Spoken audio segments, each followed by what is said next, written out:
اختلاف، وضو میں اختلاف، نیت میں اختلاف، سنت میں اختلاف، فرائض میں اختلاف، واجبات میں اختلاف، سورہ فاتحہ میں اختلاف، آمین میں اختلاف، رفع یدین میں اختلاف، تبرک میں اختلاف، بیٹھنے میں اختلاف، کھڑے ہونے میں اختلاف، سارے کے سارے مختلف ہیں، لیکن جب پوچھا جائے کیا ہے کہتے سارے حق پر ہیں۔ میں حیران ہوا، میں نکل کھڑا ہوا تحقیق کے لیے کہ تحقیق کرنی چاہیے کون حق پر ہے کون نہیں ہے، اور خدا کی قسم ہے میں یہ بات آپ سے کہہ دوں کہ جو شخص نیوٹرل ذہن کر کے صاف ذہن رکھ کر جو تحقیق کے لیے نکلتا ہے، میرا ایمان ہے کہ اس کی منزل اہل حدیث پر آ کر رک جاتی، وہ اہل حدیث بن جاتا۔ اب میں گیا دیوبندی علماء کے پاس، اپنے خاندان کے بڑے بڑے علماء ہیں ان کے پاس گیا، دیوبندی علماء کے پاس جاتا، ادھر سے اہل حدیث علماء کے پاس آتا، ان کے دلائل لیتا، ادھر آتا، ان کے دلائل لیتا، ادھر جاتا۔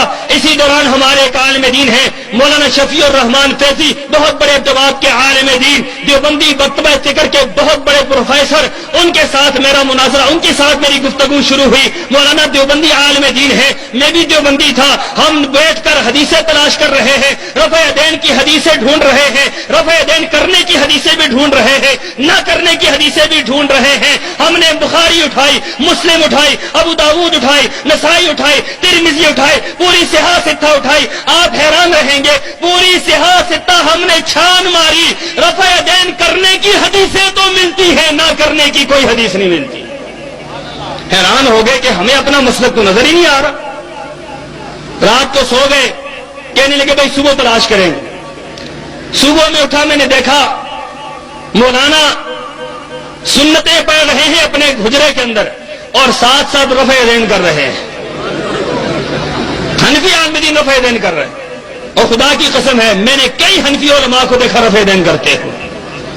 آپ نے کبھی آج تک اہل حدیث علماء کو بند کمرے کے اندر ایسے نہیں دیکھا ہوگا کہ وہ رفع یدین نہ کرتے ہیں، کیونکہ ان کو پتا ہے رفع یدین سچ ہے، نہ کرنا کسی حدیث سے ثابت نہیں ہے۔ ان کو پتا ہے کرنا سچ ہے، نہ کرنا کسی حدیث سے ثابت نہیں، تب وہ اپنی جگہ پر کر لیتے ہیں۔ ایک حنفی عالم دین جو میرے استاد تھے، مجھے کہنے لگے میں کبھی کبھی رفع یدین کرتا ہوں لیکن اپنے کمرے میں کرتا ہوں۔ میں نے کہا استاد جی باہر کیوں نہیں کرتے؟ کہتے ہیں لوگوں کا کیا کریں، لوگ بڑے پریشان کرتے ہیں۔ میں نے کہا استاد جی یہ بات بتلائیں کہ آپ سورہ فاتحہ امام کے پیچھے پڑھتے ہیں؟ کہنے لگے یہ بات بتلانا کسی کو نہیں، میں کبھی کبھی سورہ فاتحہ بھی پڑھ لیتا ہوں۔ میں نے کہا حضرت وہ کیسے؟ کہتے ہیں اس وجہ سے کہ اگر کل اللہ نے کہہ دیا تمہاری کوئی نماز قبول نہیں ہے، سورہ فاتحہ نہیں پڑھی، میں کہوں گا اللہ یہ چند ہی نمازیں قبول کر لے جو سورہ فاتحہ کے ساتھ ہوئی۔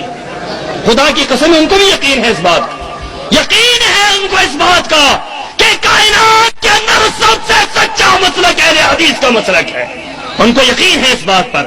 اور میں نے دیکھا مولانا رفع یدین کر رہے، بڑا حیران ہوا۔ میں نے اٹھتے ہی سوال کیا، میں نے کہا مولانا آپ رفع یدین؟ کہتے ہیں بھائی اوپر جا کر نماز پڑھتے ہیں، واپس آئیں گے پھر بات کریں گے۔ جا کر اوپر نماز پڑھائی مولانا نے، مسجد کے اندر کھڑے ہوئے وہاں پر نماز پڑھائی۔ میں پہلی صف میں کھڑا ہوں، میں دیکھ رہا ہوں کہ مولانا الحدیث ہو گئے، اللہ خیر کرے۔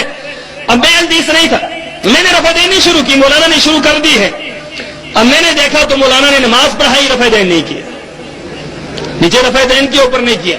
واپس آئے نیچے حجرے میں نے فوراً سوال کیا، میں نے کہا مولانا آپ نے حجرے کے اندر رفع یدین کیا ہے، اوپر رفع یدین نہیں کیا، ان دونوں میں سے کون سی نماز ٹھیک ہے، اوپر والی نیچے والی؟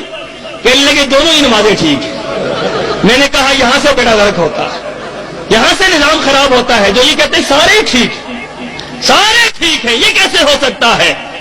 دن بھی ٹھیک ہے، رات بھی ٹھیک ہے، صبح بھی ٹھیک ہے، شام بھی ٹھیک ہے، اندھا بھی ٹھیک ہے، بینا بھی ٹھیک ہے، نابینا بھی ٹھیک ہے، لنگڑا بھی ٹھیک ہے، ٹانگوں والا بھی ٹھیک ہے۔ یہ عجیب مسئلہ ہے، سارے ٹھیک، سارے کیسے ٹھیک ہو سکتے ہیں؟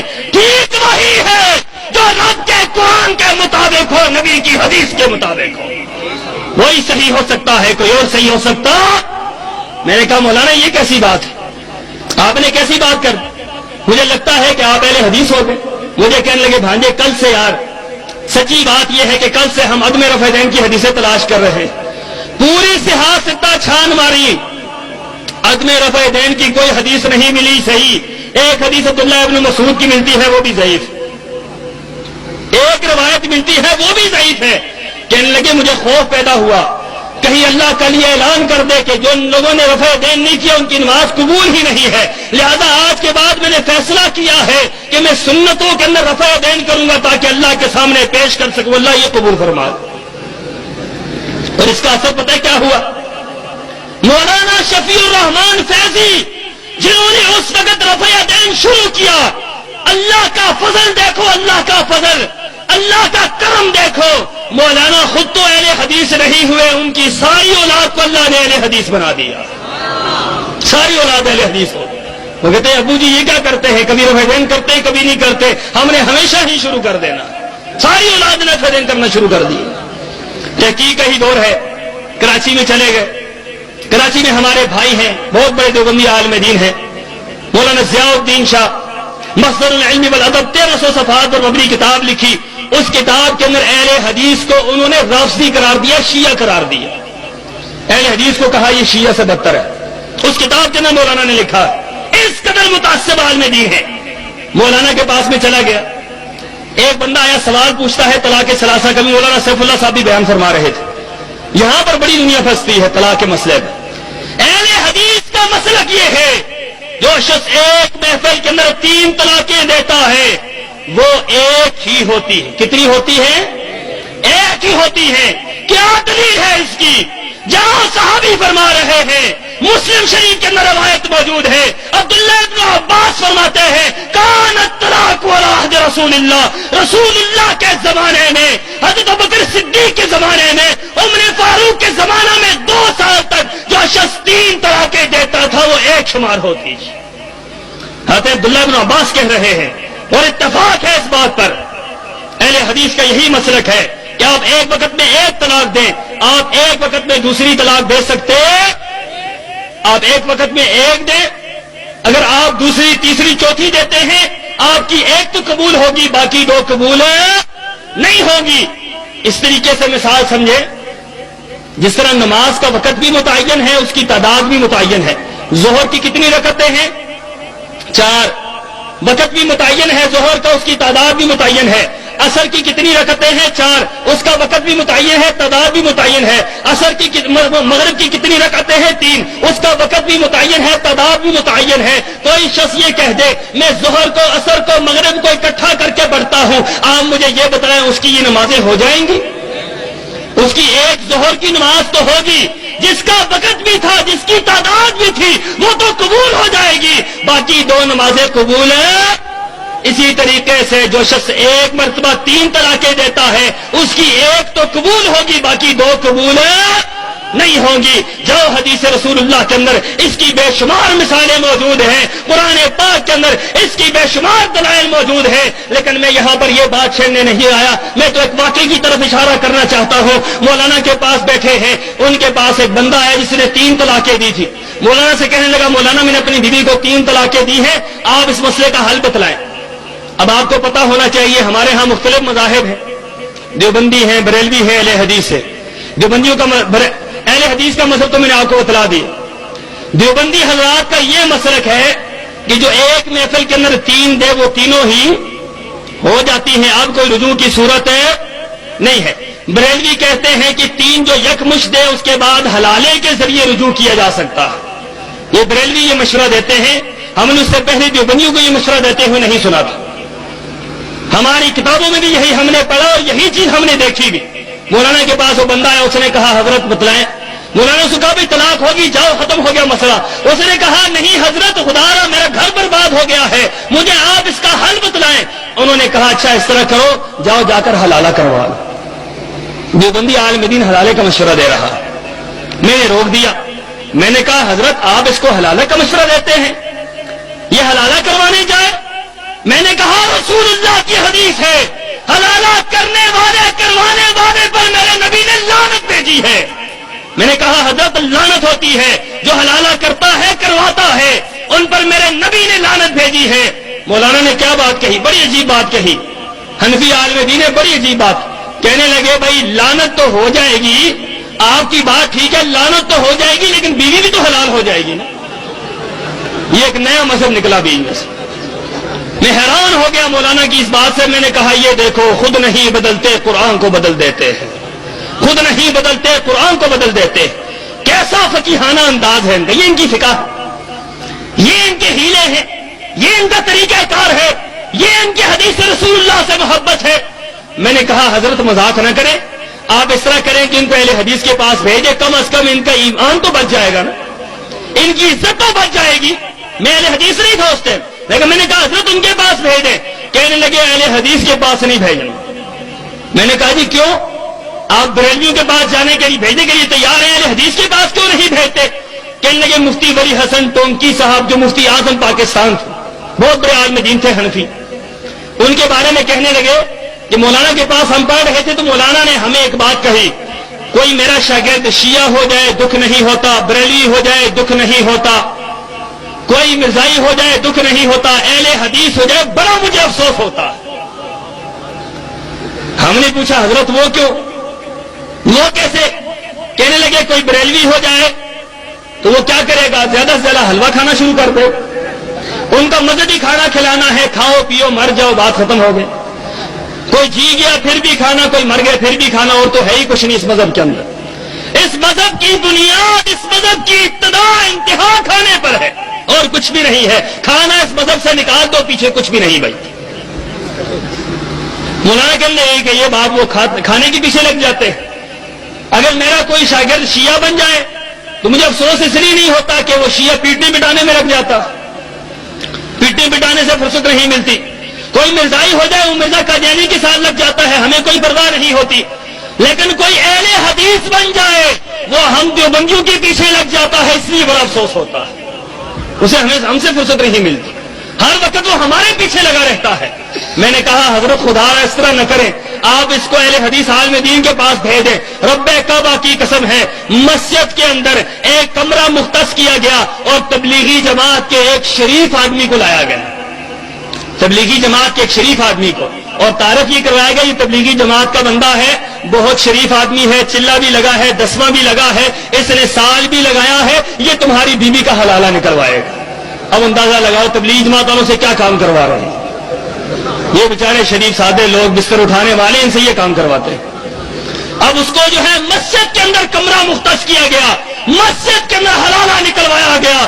اس مسئلے نے مجھے ہلا کر رکھ دیا، ہلا کر رکھ دیا کہ دیکھو یہ کیسے لوگ ہیں جن کا نظریہ اور ہے، عقیدہ اور ہے، مسئلہ اور ہے، بیان اور ہے، کردار اور ہے، ظاہر اور ہے، باطن اور ہے. اپنے مسئلے کے لیے یہ حلال کو حرام کہتے ہیں، حرام کو حلال کہتے ہیں. عجیب ان کا سلسلہ ہے. اس مسئلے نے مجھے پریشان کیا. کراچی ہی کے اندر مفتی ظفر علی خان صاحب بہت بڑے عالم دین ہیں، میں نے ان کے پاس دورہ تفسیر پڑھا، کئی مرتبہ پڑھا. وہاں پر امین صفدر و کاروی کے ساتھ میں نے وہاں پر مناظرے بھی پڑھے. وہاں پر مولانا کے سامنے تفسیر پڑھ رہے تھے. مولانا نے ایک عجیب بات کہی جس کا آج تک مجھے حل نہیں ملا. مولانا سے کسی شاگرد نے پوچھا مفتی ظفر علی صاحب یہ بات آپ بتلائیں کہ یہ تقریر جو ہے 4 ائمہ کی، یہ قرآن سے ثابت ہے؟